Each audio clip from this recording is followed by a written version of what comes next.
अस्सलाम वालेकुम नाज़रीन, मेरान टीवी न्यूज़ में भले का राऊं आया पेरिया गुल सबका पेरिक नजर हेडलाइंस थे।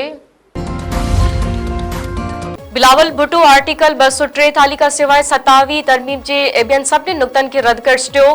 पीपल्स पार्टी जे सेंट्रल एग्जीक्यूटिव कमेटी जो इजलास बिलावल हाउस कराची में बिलावल भुट्टो जी सदारत हेठि थियो, जंहिंमें तजवीज़ कयल 27 तरमीम ते गौर कयो वियो, पर पीपल्स पार्टी कंहिं बि आख़िरी नतीजे ते न पहुची सघी। CEC जो इजलास अॼु जुमे जी निमाज़ खां पोइ ॿीहर सॾायो वियो आहे।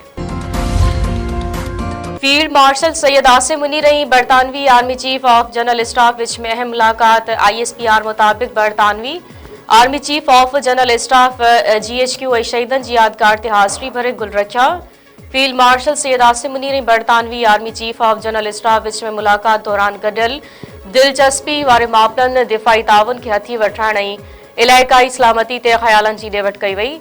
बरतानवी army chief of general staff तरफ़ां दहशतगर्दी ख़िलाफ़ जंग में पाक फ़ौज जी क़ुर्बानियुनि जी वाखाण।